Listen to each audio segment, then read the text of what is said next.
Hi, everyone. Welcome to our next Facebook and YouTube live conversation. It's been really fun to bring in experts and community leaders to help answer your questions and tell us about what we should be focusing our policy and programming on. So today, I've been really looking forward to this. We have a conversation with Shelby, who is a Boston Public School student, and we're talking about centering youth during this. You know, we hear a lot about whole lot of numbers and data and affecting a lot of different communities, but our young people are always the most important community that we should be lifting up. So welcome, Shelby. I'm really excited to have you. And why don't you just tell us a little bit about, who you are, where you go to school, kind of a little bit of your background. Good afternoon. First, I'd like to thank you for allowing me to be interviewed. It's really cool. Hi, my name is Shelby Tommy. I'm a junior. Well, going to be a rising senior. Basically, a couple of months. I go to Excel Academy Charter High School. 17. I'm a part of the student council at my school. I'm a student life representative, and I'm also a part of the Black Caucus community in that school. I'm hoping to be like the leader next year when I'm senior to keep it going. So tell us a little bit. I mean, everyone knows that schools are closed, right? But what does that actually mean? Like, give us a little bit of what your day looks like while you're in school, and because it sounds like you're involved in a ton of stuff. And then what do your days look like now? Well, when I was in school, school starts at around 7:30. So because I live in Roxbury, my school's in East Boston, that means I wake up at like 5, and it's a whole, yeah, it's a whole hectic transition on the buses. And because my school is close to the airport, it's like it's a whole like cycle of buses and other transportation I have to go through. So our day starts from 7:30 to 3:40, and it's depending on also the day because we have days where we leave at 1:40 and leave at 2:40. So those days we'd have like 6 classes or like less. And it would be like a real thorough day. We get homework help in during our study hall and lunch periods. But like now that there's no school, school is set down. It's a lot of self-management. There's no bell to direct you or tell you, oh, this is lunch. Now we have this class. But it's really like the teacher send in the homework and you can either Mm-hmm. establish that relationship where you're like, Miss, I need help with this, Mister, I need help with that. Or it's either like you're gonna have to like really understand where you are and how much Mm-hmm. time you have to deal with throughout the day. Because I found that the illusion is, oh, you have 24 hours in a day. I can do it later. I can do that too. I can do that thing. And that keeps on going until the work eventually piles up. Yeah. So it's like I'm looking like this quarantine has pressured me to birth out self management skills, time Mm-hmm. skills, and like really, okay, this is like a mini college prep. I'm gonna have to focus on my time, what I'm doing, how efficiently is it being spent. That's a really powerful way to put it. That basically you and your peers have been thrown into the situation that some people don't experience until college, and they're kind of a little bit older and out there. So, I mean, how has this changed your relationship with your teachers? Are you finding that um, the kind of way that you can interact with them, either just through the remote learning system, or I don't know if anyone is setting up one-on-one contact with students to provide that extra help that you used to be able to just get if you kind of stopped in or saw them at lunchtime. What is it like in terms of how you're able to get time with teachers and school staff now? Thank you. My school's already established, like, they sent out an email that on the weekdays, you could have the time from 12 to 2 to talk to your teacher, conference, Zoom. They gave out the teachers' numbers where we could contact them, even our advisors. So if we didn't know a particular teacher's number, we could like, Miss, can you text this teacher? And that line of communication is really essential and important to like us finishing our classwork. And like also having like these teachers like, okay, yeah, you're in the quarantine, you're getting this homework. How can I help you? Like recently, I just had a math test and I didn't do so well. So I contacted my math teacher and he helped me through the math test to get a better grade. Mm-hmm. Got it. So I'm looking off to the side now and then because I have my whole setup here. My laptop's up on the side where I can have a bigger screen and see some of the comments coming in from everyone who's watching. So there's a lot of love coming in for you, Shelby, from Samantha, from Janice, Jody, Josh. So a lot of people are tuning in. Just a reminder to everyone who's watching as well, if you have questions, for Shelby, feel free to put them right in the chat, and we'll draw it into the conversation as well. Okay, so we talked a little bit about teachers and kind of that dynamic. What about with your classmates? I don't know if you can even call it classmates. You're not in the classroom anymore together, but your peers and your friends and fellow students. What's that interaction been like now? I've found that accountability is the strongest thing that we could have right now from my peers and my other classmates. I even created a Corona school type of group chat on Snapchat for like all the members in my math class. So if we missed a Zoom with a teacher or if we needed notes on a certain thing, we would get that type of interaction and like be able to share our thoughts together. You know, because even though you can learn from the teacher, hearing from your peers is like a lot easier too. Yeah. So, but like having that type of buddy system and that type of connections with other people is really helpful to finishing. Like, oh yeah, I need to do this one. Did you do that? Okay, let's do it together. I mean, it just goes to show what kind of person you are, that you're kind of leading the charge and convening everyone in this time. Are you hearing stories of young people other students who are struggling a little bit more, either just feeling disconnected from friends or having a harder time because teachers can be a little more difficult to reach? Yeah, some students do feel like a lot more like distant now, like from everyone, like because you're school friends, you spend the entire 8 hours, whole month, year with them. But like in the age of like social media and technology, like everybody's like so like you can text anybody now, but like you still aren't having that real human connection. And like FaceTimes like these, like hearing your voice is like a lot more better than receiving a text. So Got it. that type of connection really does like bring up people who might not be in the type of environment where you would want to be for like successful, even doing your homework or just like being in this quarantine. So we just got news a couple days ago, right, that it had kind of been up in the air what was going to happen at the end with the rest of the school year. So what was going through your mind when you heard that schools were officially canceled through the end of this year? So at first, I'm sorry. First, I was like, "Whoa, school is over!" It's like always, everybody was excited, but like it doesn't really like sit in until like you get over the hype. School is over, but then you realize that this quarantine is really serious. Like we can't go to school, we can't see our friends. We really have to stay down inside the house, and then you get to thinking about, like I said, the other people aren't in the environment that they need to be to like be successful for work. You know, but if they don't have like food or adequate like money like to help their family out, and during this quarantine, like is being shut in like a great thing for you? Are you just the only like being by yourself and like the whole like type of like the energy that also comes with that, the like you're having a huge shift from I'm around a group of people to now I'm just by myself. So handling that with school being closed down, that the depart from those social interactions is like it's like really like serious. And I was like, wow, like I'm privileged to have like my family around me. I have a large family, so I can like go and talk to a different one, and next day this one. Yeah. But like not everybody has that, you know. And so I make sure I try to reach out to like other people that you don't really see in the spotlight, or like friends that you barely talk to or something, just to make sure that they're okay. You know, you don't have to be all buddy buddy, but just to be like, I'm here for you if you need it. Can be really great. Yeah, and that's a good reminder for everyone, because I think it just, at least I'll speak for myself.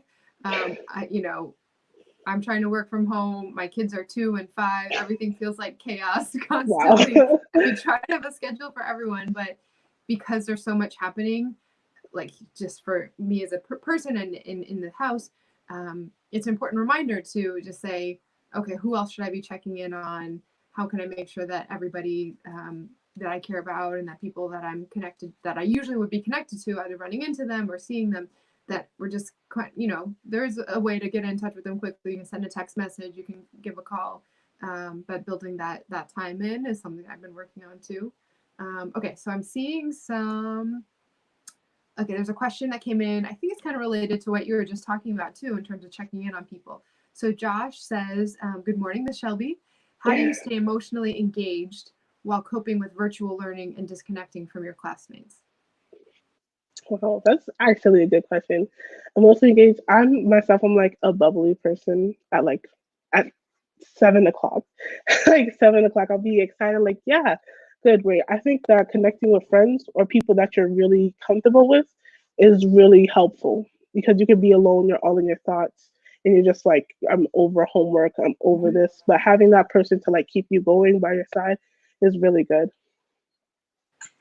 And as you're trying to think about what comes next, right? So you're in a really crucial year, right? As kind of this junior year into senior year time is when a lot of people start thinking about what happens next after transitioning out of high school.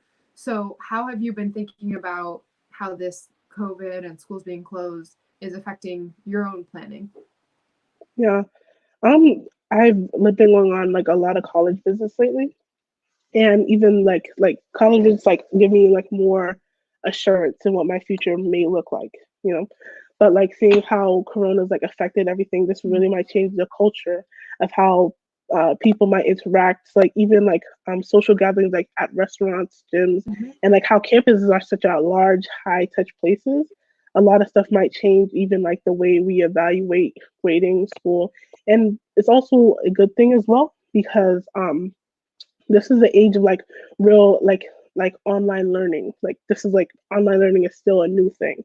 So Mm-hmm. even just when we just started, online learning could be like the change in college. It could be like better.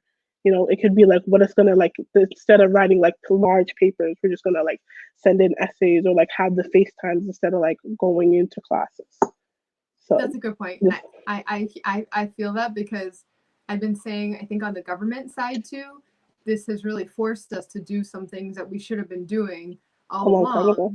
along. Usually, we to make policy, we'll have hearings or we'll have meetings, and we ask people to come to City Hall to testify, and it's really hard to take time off to get all the way to take the T all the way to downtown.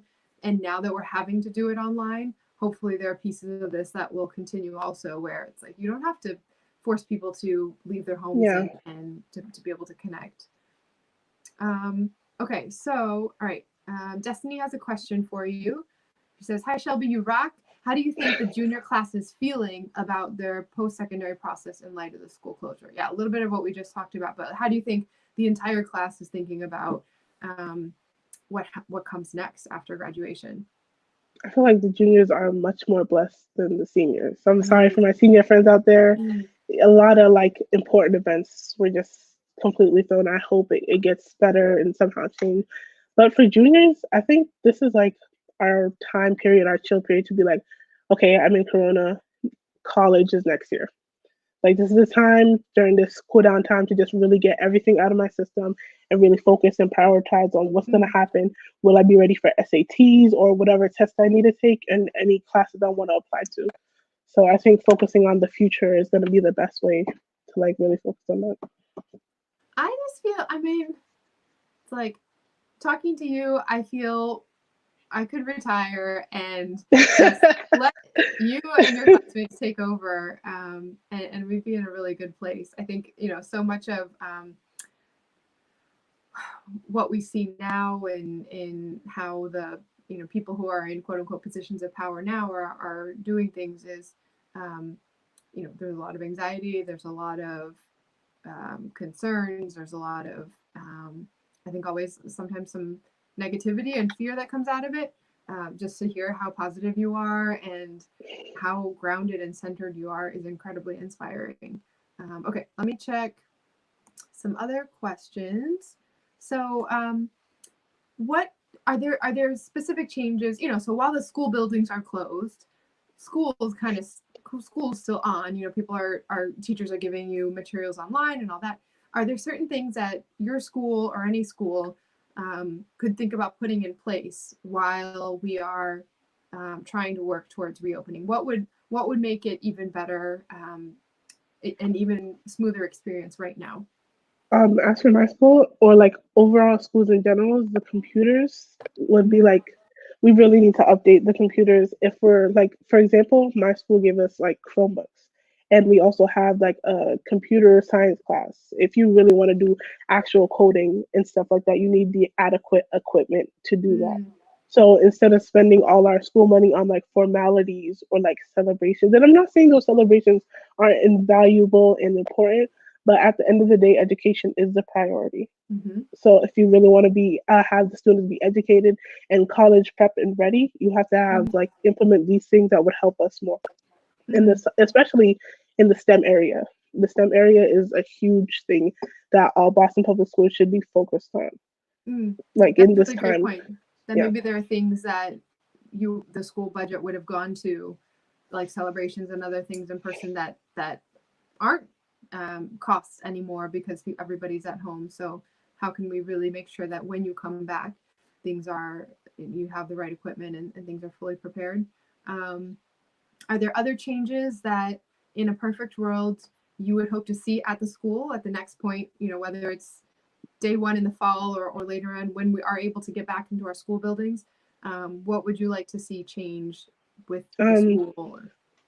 One thing is that charter schools are very like penal, like they're quick to like penalize students, especially like black students. Black students are what 6 times more likely to be suspended, black girl students.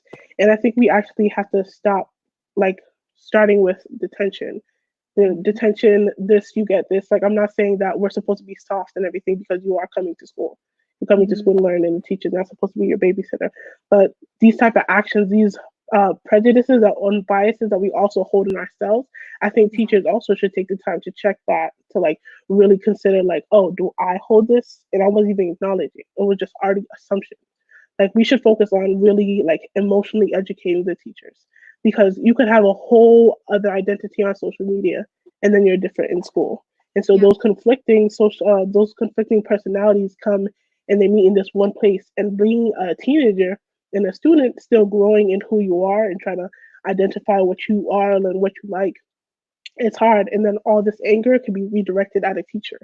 So Mm-hmm. instead of the teacher coming at the anger with the right approach, they just send them to detention and then shut down that whole opportunity to start a real relationship with the student. Mm-hmm. So, Yeah. And just on the school discipline piece also, because I know many of my colleagues on the council and even our amazing, incredibly powerful Congresswoman when she was on the Boston City Council, Ayanna Pressley, this was one of the issues that she always raised up. How how are you seeing school discipline happen now that everything is virtual? Are there these kinds of tensions right now with your, not with you, but with across your class, or is it not an issue right now? Tell me about how you're seeing that play out with this new environment right now. if I'm totally honest, I don't understand how school discipline can go on online.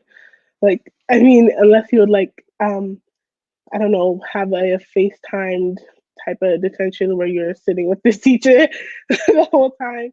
But like instead, the what I'm saying is the punishments, or like if say students is missing like lots of classwork, Yeah. lots of be like you should give them the warning that you will be able to fail this class, but that makeup of like maybe 0.5% of the work, or if you show the initiative to really show that you're coming back, Mm-hmm. that type of thing can really like start changing the mindsets of a lot of students who are Mm-hmm. saying that, oh, this is just school. If I just get a C and I'm passing, like try to excel for something better instead of just being passing. And like creating Mm-hmm. that mindset will be great for instead of like just punishing the students. Yeah. I'm going to recruit you to write some policy for us on this. We'll work on that in the district. Okay, so I guess just zooming out to just super big picture, what are other ways that either the city government or just the city in general should be thinking about supporting students and young people in Boston? Supporting students, I would say when we come out of like Corona, like the jobs are Mm-hmm. extremely important. Ensuring that youth jobs or like summer jobs, ensuring that is extremely important, because now you're coming out of time where we're stuck like with all these bills, especially for the small minority of students, the college students who weren't able to get the stimulus check, and the other small amount of students who weren't able to get it. That's still impactful to their lives. Yeah. So we should be moving forward into saying like, how will this be able to help? Like, what can we do to make sure that they'll be like economically and financially successful in their lives? Mm-hmm. Because it's almost like you're not an adult yet, right? But you still have the adult responsibilities. Yeah. So you're fighting these both things, and it's like you really can't win. So what the best thing that like ensuring that the money for jobs that get spent is just like focusing on, oh, okay, what's the next step for the students? Hmm. Looking at the future picture, because the future, like, if you're focusing on the future, you could set like the base for the now. Yeah. That would be really helpful. Got it. Got it. Got it. Got it. Okay, we got another question from Facebook. Jody asks, do you feel urban schools have the necessary resources to make sure students' needs are being met during COVID-19? No, not at all. Urban schools in general don't get as much attention. Like, for example, like a private school in the Roxbury area I used to attend, the school, like, we were paying for it, and I had to go to all the way. It's like the school was like, the education was just not adequate at all. I was learning things that like I could just do quickly. I was out of the class. I didn't really have to, homework was like 10 minutes. That type of thing that I didn't feel like really like challenged me. And so the sad part is I have to go all the way to East Boston out of my like home area to find an Yeah. education that would really challenge me and push me towards being better. If you look at the students in Cambridge and you look at the students in Roxbury who are on the same grade, same level, it's total difference. It's a total difference. Mm-hmm. And the negligence of urban schools, it's really like, even they believe, like they say like, oh, redlining, and they talk about these huge differences of students. It does not help. We do a lot of bureaucracy that goes on. It's just, it's really like, it's almost like disheartening. Like, you want to help your own community, but it's like, where am I going to start? There's Yeah. just so much. There's so many problems, and it's just like, almost just like you have to either fight or fight, and Yeah. oftentimes the fight is not going to be won. Yeah. Because and just the time of it, right? Like some of Yeah. these fights, if we know something's gonna take 3 years, 5 years to Hmm. address, and that's fast, compared to history of big districts like Boston. By that time, you're already out of the district, Yeah. Already So out. yeah, I think that that's something that I've been really sitting with lately, and something you said sparked it, which is that we talk all the time about these longstanding challenges that BPS has, and it's so hard to fix, and we've been saying the same things for over 10 years now, and this and that. I mean, and there's a sense that it's just like the weight of how hard it is to fix it, and yet, like you said, the examples of what we need to do are so clear and just right around us, right? You go to any suburban district, basically, right? Cambridge, Newton, and you walk in the door, and immediately the schools feel different, right? The Yes. buildings are beautiful, nothing's sort of crumbling. You know Hmm. that students are coming because they have access to extracurriculars and supports, and that they're basically being supported all around. And so I think for me, how I think about policy is, let's not talk about what's possible to fix and how, what's easiest to fix and this and that within the current kind of box, but what are we actually trying to do? Or what's the system that we're actually trying to get for, what do our kids actually deserve to have? Yes. And then how do we get there? Like, how do we find a way to pay for that and all that stuff? Yeah. Completely agree. Okay, so let me scan through. Um, oh, shout out to Chevelle, who is watching, who says youth jobs are needed for this summer as well. Okay, so that's another big issue, is that we don't know at this point what will happen with summer camps, with summer jobs, how Yeah. long these kind of requirements of um, physical distancing are going to go for. So how should we be thinking about that from a young person's perspective of this summer?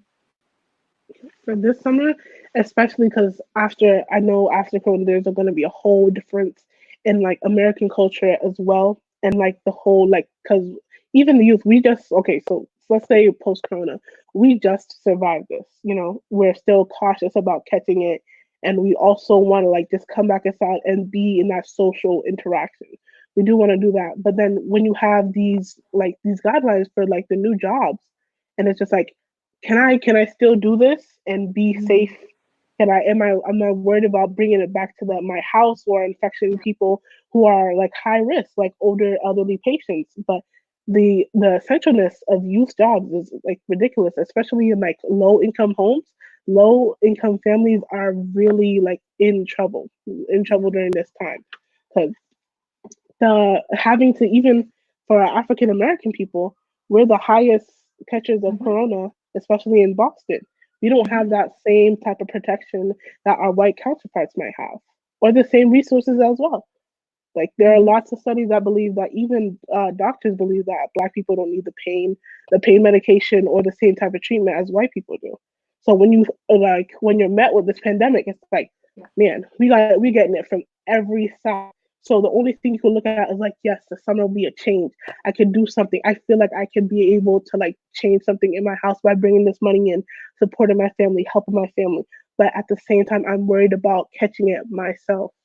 Hmm. So Hmm. the type of policies that we should like focus on is like ensuring safety, but ensuring that the people are also taken care of as well. Yep. Yeah. I totally agree. I've been talking about how there's basically a sort of triple hit for residents of color, and particularly African American families in Boston, where it's one, overrepresentation in the health numbers, right? That more likely to be exposed to coronavirus and more likely to have more serious outcomes, Mhm. if you get it. Um, Two, and the economic impacts of who is really feeling it, because you're not working from home, you're still going to work, or you were furloughed, or laid off or fired. And then even three, in the relief that's coming out, I mean, you mentioned some of the stimulus funding. We know that residents of color are most likely to have been the ones who have been left out of, who got those checks, and who got that support. So I think the summer is going to be really important. Do you think that trying to change some of these summer jobs that we had before, which, as you point out, may not be safe to do in the same way? Is there, would young people want to do summer jobs online? Are there certain types of things that could be virtual, but you'd still be getting something out of it, and earning income from it? I think, like you said, virtual jobs and doing things online would be very safe. But like, how probable is that? Like, how realistic is that? Like, oh, is that a thing that can actually happen, or is it just a hope? So I think we might really, as young people, have to still take the risk out there and like do the job. But if there's any type of situation where like people would like be giving out more online jobs, that would be the best thing to be looking for right now. Because even though like if we find a cure or something in the summertime, it's really like the season where it's all covered. It's not gonna be like the safest option, because it was Mm-hmm. like legit just coming out. So those type of online jobs that a lot of us are probably still looking for, like right now, just to Yeah. secure some type of future for us, that would be the best thing for us to do. Yeah. Do you think if there, and I'm just brainstorming now, and I know we got to wrap up because we're getting close to the end time.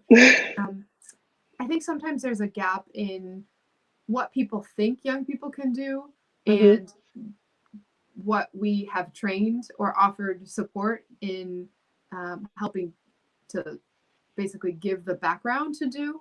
So if there were some kind of, let's say there's a big need for, contact tracing, right? So as people are doing more testing of coronavirus, we need to have folks who are then contacting every person that the person who's, been sick has talked to or interacted with, and calling them and Hmm. saying, well, who have you talked to? And that's how you kind of start to contain the virus a little bit more. Um, if there were some sort of training program where young people could be, um, involved in this, I mean, do you think that's the type of thing that? Oh, and I see, in the notes, in the comments, that people are noting that some of our healthcare systems have started to do that. I haven't heard people from the community, um, who have gotten those jobs yet, but I know this is going to be an area of greater and greater need. Do you think that's something that young people would be interested in doing?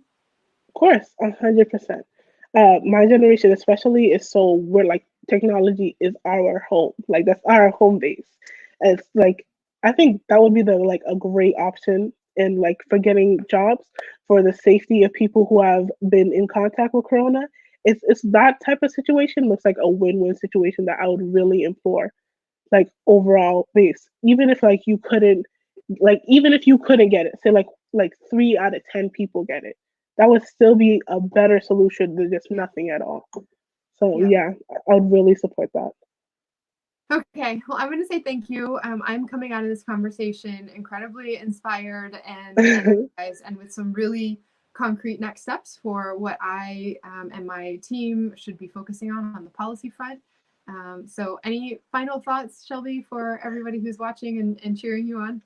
I want to give a shout out to Nakia Jean Charles, who's the head of the Greater Matter Pan. Also, she's the one who got me in contact with you. I support her all the way. I also want to thank you for allowing me to be here. It was a great talk. Thank you for being very open minded to listening to what young people are going through right now. So, yeah. Thank you so much, Shelby. We can't wait to stay in touch and Thank see what you. happens with you and all the difference and incredible changes that you're going to bring to our Okay. city and our world. All right. Thanks, everyone. See you next Bye. time.